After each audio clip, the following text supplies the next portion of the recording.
ሰበር ዜና ዛሬ በህወሓት ታጣቂዎች ላይ በፌደራል ኃይሎች ከባድ የድሮን ጥቃት ተፈጽሟል።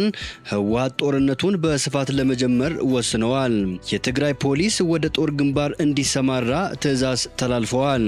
በተቃራኒው ደግሞ የህወሓት ታጣቂዎች ከምሽግ እየጠፉ ነው። አሁን እየተወሰደ ባለው እርምጃና በቀጣይም ሊነሳ ለታለመው ጦርነት ይቁም የሚል መልእክትም ተላልፈዋል። ሁሉንም ሰበር መረጃዎች በዝርዝር ወደ እናንተ አደርሳለሁ። ሰላም ጤና ይስጥልን ውድ ተመልካቾቻችን የሰዓቱን የተመረጡ ሰበር ዜናዎችን ይዤ ቀርብ ያለው አብራችሁን ቆዩ። በቀጣይ ፈጣንና እውነተኛ ሰበር መረጃዎችን በፍጥነት ለመከታተል ቻናሉን ሰብስክራይብ ካላደረጉ አሁኑኑ ሰብስክራይብ በማድረግ የደወል ምልክቷን በመጫን ቤተሰብ ይሁኑ። ይህን ቪዲዮ ላይክ በማድረግ ደግሞ ቤተሰብነታችሁን አጠናክሩ። እስከ ቪዲዮ መጨረሻ አብራችሁን ዝርዝሩን ተከታተሉ።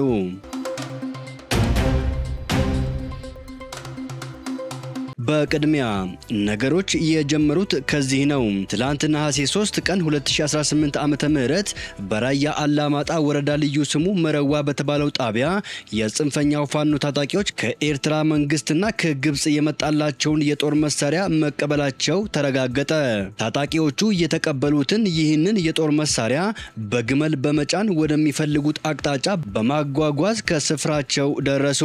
ታዲያ ይህንን እንቅስቃሴ ሲከታተሉ የቆዩት የፌደራል ኃይሎች ዛሬ ጧት 2 ሰዓት ገደማ በራያ አላማጣ ወረዳ መረዋ ጣቢያ ላይ በድሮን የተደገፈ ከባድ ጥቃት መፈጸሙ ተረጋግጧል። ከስፍራው በደረሰን መረጃ መሰረት ጥቃቱ በዋናነት ያነጣጠረው በመረዋ ሁለተኛ ደረጃ ትምህርት ቤት አካባቢ ሰፍሮ በሚገኘው በ26ኛው ታጣቂ ክፍል ላይ ነው። የድሮኗ ጥቃት በመረዋ ለህወሓት ታጣቂዎች ሁለተኛዋ ሸረሪና ሆናለች ተብለዋል። በራያ አላማጣ ወረዳ መረዋ ጣቢያ ከጧት ጀምሮ ለአራት ተከታታይ ጊዜ የድሮን ጥቃት ተካሂደዋል።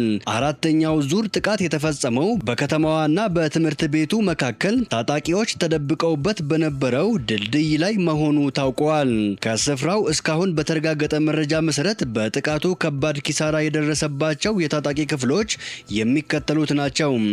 የ26ኛው ታጣቂ ክፍል ወይም ኮር 3 በዚህ ክፍል ስር የሚገኘው የ82 ሚሜ ሞርተር ተኳሽ የሆነው ሙሉ አሃዱ ወይም ቡድን በድሮኗ መደምሰሱ ተረጋግጠዋል።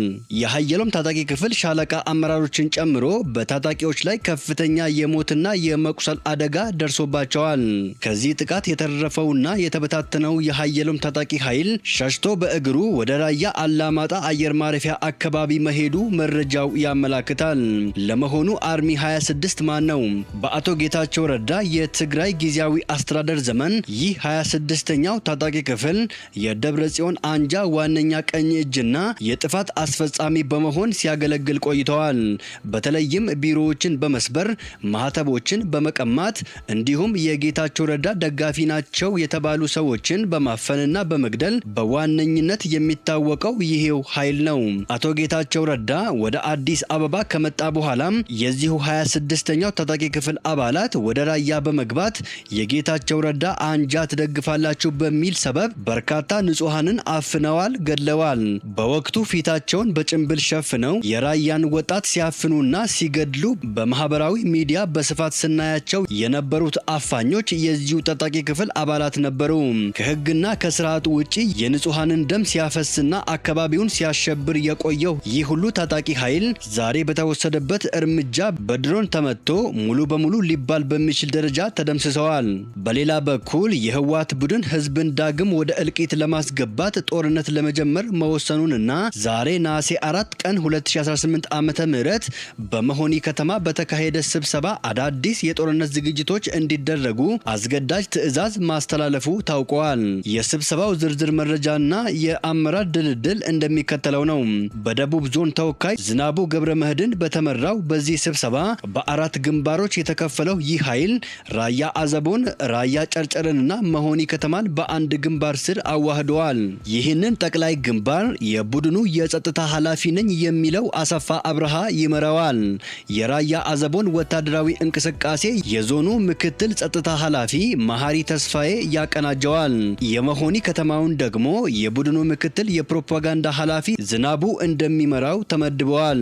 በስብሰባው የተላለፉ 8 አስቸኳይና አስገዳጅ ትዕዛዞች፣ አንደኛ በራያ አዘቦ 400 የሚሆኑ ነባር ታጣቂዎች አክቲቪስቶችና መንግስትና የተወሰኑ ባለሀብቶች በአስቸኳይ እንዲደራጁ፣ ተግባራቸውም ትጥቅና ስንቅ ማቅረብ፣ የቆሰሉትን ማንሳትና የሞቱትን መቅበር እንዲሆን ተወስነዋል። ሁለተኛ ከ25 እስከ 30 አባላት ያሉት ልዩ የጸጥታና የመገናኛ ጓድ ተቋቁመዋል። ይህ ኃይል ነሐሴ 7 ቀን 2018 ዓመተ ምህረት በራያ አዘቦ የወረዳው ሚሊሻ ጽሕፈት ቤት ሪፖርት በማድረግ ስራውን በይፋ እንዲጀምር ታዘዋል።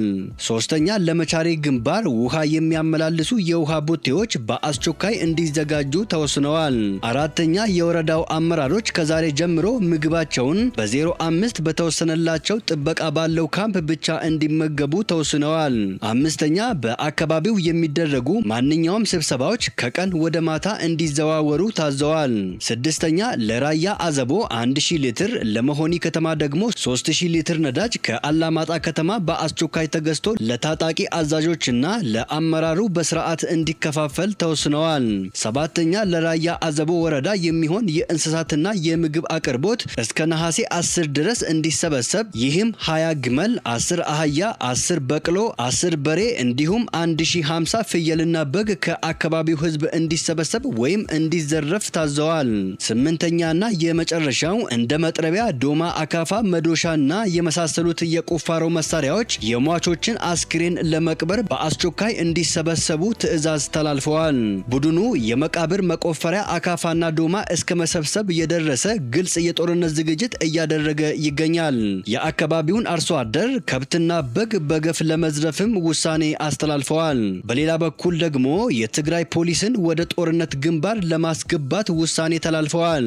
የትግራይ ፖሊስ አዛዥ ኮሚሽነር ይህዳጎ ስዩም የፖሊስ አባላትን መደበኛ የጸጥታ ማስከበር ስራቸውን ትተው ለጦርነት ግንባር እንዲዘጋጁና እንዲደራጁ የሚያዝ አዲስ መመሪያ በግል አስተላልፈዋል።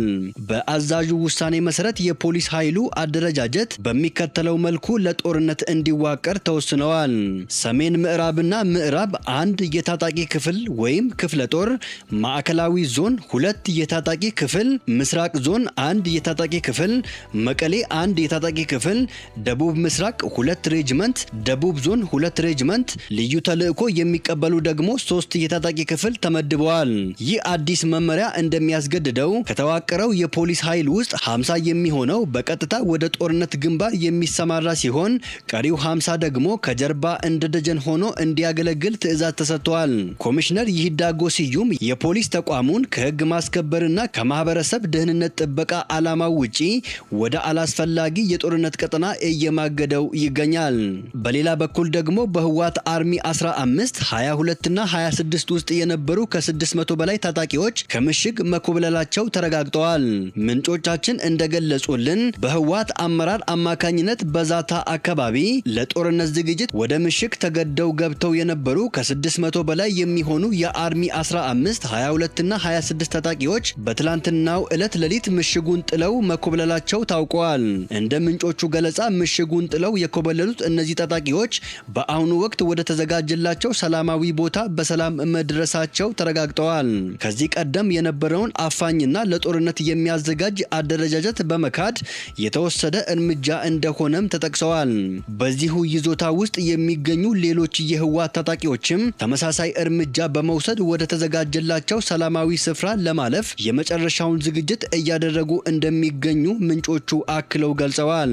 ጥቃቱንና አላስፈላጊውን ደም መፋሰስ ለማስቀረት በሚደረገው ጥረት የሀገር መከላከያ ሰራዊት ስትራቴጂካዊ እርምጃዎችን አጠናክሮ መቀጠሉ ታውቋል።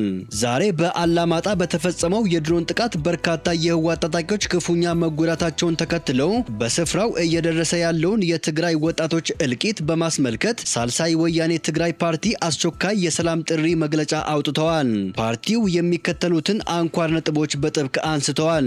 በድሮን ጥቃትና ውጊያ የትግራይ ወጣቶች ህይወትና አካል ክፉኛ እየጠፋና እየተጎዳ መሆኑን በማንሳት ይህ ጦርነት በአስቸኳይ እንዲቆም ጠይቀዋል። የትጥቅ ኃይል አንዳችን መፍትሄ እንደማያመጣ በማሳሰብ በሁለቱም ወገን ሆነው የጦርነት ቅስቀሳ የሚያደርጉ የትግራይ ተወላጆች ከዚህ ድርጊታቸው እንዲቆጠቡ ጥሪ አቅርበዋል። የትግራይ ደህንነት ሊረጋገጥ የሚችለው አሳታፊ በሆነ ብሔራዊ ጉባኤ ብቻ መሆኑን ገልጾ ሁሉም አካላት ለብሔራዊ ጉባኤና ለሽግግር መንግስት ምስረታ በጋራ እንዲሰሩ ጠይቀዋል። የጠቅላይ ሚኒስትር ዶክተር አብይ አህመድ መንግስት የትግራይን ህጋዊና ፍትሃዊ ጥያቄዎች በአስቸኳይ እንዲመልስም ጥሪ አስተላልፈዋል። ይህ መግለጫ አሁን ላይ እየተካሄደ ያለው ጦርነት በትግራይ ወጣት ላይ እያደረሰ ያለውን ከባድ ኪሳራ በግልጽ የሚያሳይና ማንኛውም ጥያቄ ከጦርነት ይልቅ በሰላማዊ መንገድ ብቻ እንዲፈታ የሚያሳስብ ነው። ውድ ተመልካቾቻችን የሰዓቱን የተመራረጡ ሰበር ዜናዎችን ወደ እናንተ ያደረስኳቸው ናቸው። ከሰዓታት በኋላ በሌላ ሰበር ዜናዎች እስከምንገናኝ በያላችሁበት ዓለም ዳርቻ ቸር ቆዩልን። ሰላም ለዓለማችንና ለሀገራችን ይሁን።